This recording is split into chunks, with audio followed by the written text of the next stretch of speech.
Welcome to The Explainer. Have you ever really thought about what it takes to get a 400,000-pound machine off the ground?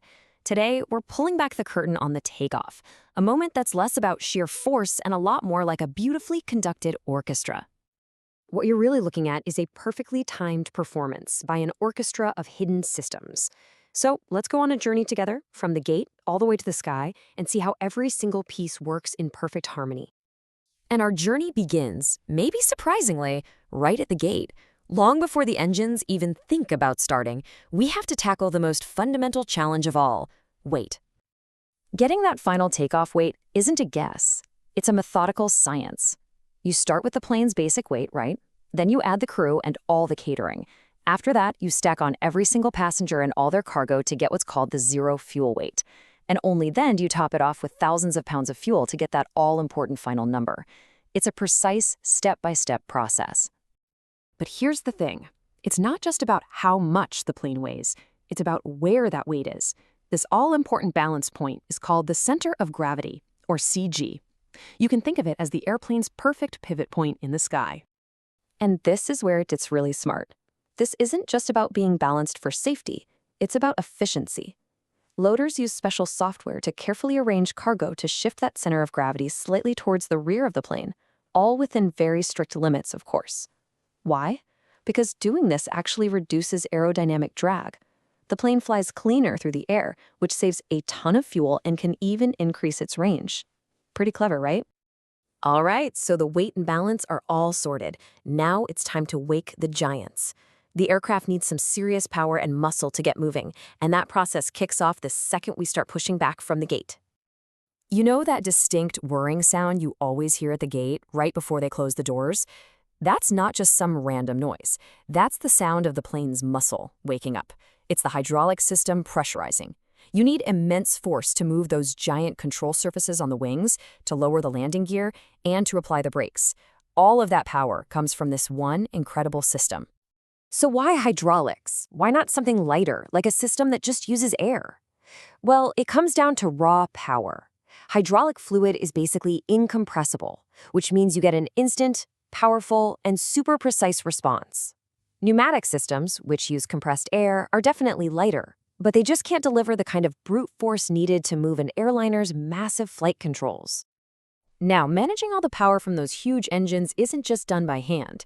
The autothrottle is like a super intelligent cruise control for thrust. It automatically sets the perfect takeoff power, holds precise airspeeds, and can even slam the throttles to maximum in an emergency. It's a crucial piece of automation that makes the pilot's job a whole lot easier. Okay, this is it.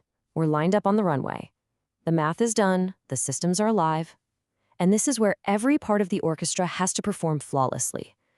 The takeoff roll is this high-speed, high-stakes sequence of critical decisions, and it all happens in just a matter of seconds.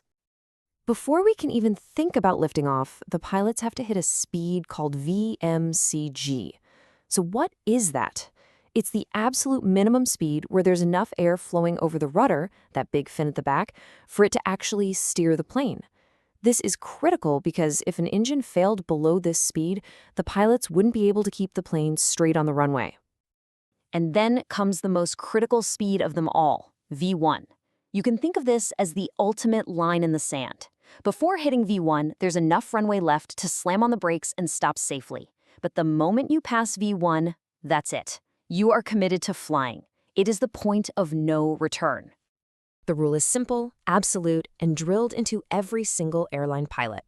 It completely removes any guesswork in a high-stress situation. Before V1, you stop. After V1, you fly, and you sort out the problem in the air. Almost immediately after passing V1, the pilots call out VR, or rotation speed. This is the moment you feel as a passenger. The pilot gently pulls back, the nose lifts off the runway, and the airplane begins that incredible transition from ground vehicle to aircraft. So now we're airborne, but the next target is immediately V2. This isn't just some random number. It's the takeoff safety speed. It's been meticulously calculated to guarantee that the airplane can climb away and maneuver safely, even if an engine decided to quit right after liftoff. So you see, it's not about just one speed, but this rapid-fire series of calculated gates. VMCG gives you control, V1 is the go or no-go decision, VR gets you airborne, and V2 keeps you safe in the climb. Each one is a critical checkpoint, ensuring safety every step of the way.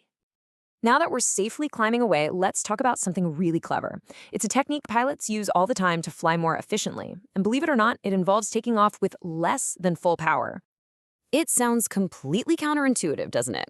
If more power is safer, why would a pilot ever choose to use less? Well, the answer is all about balancing performance with preservation. The technique is called flex temp, and honestly, it's pretty ingenious. The pilots essentially lie to the flight computer. They tell it that the outside air temperature is much hotter than it really is. The computer thinks, okay, hot air is thin air, and calculates a reduced, but still perfectly safe thrust setting for takeoff.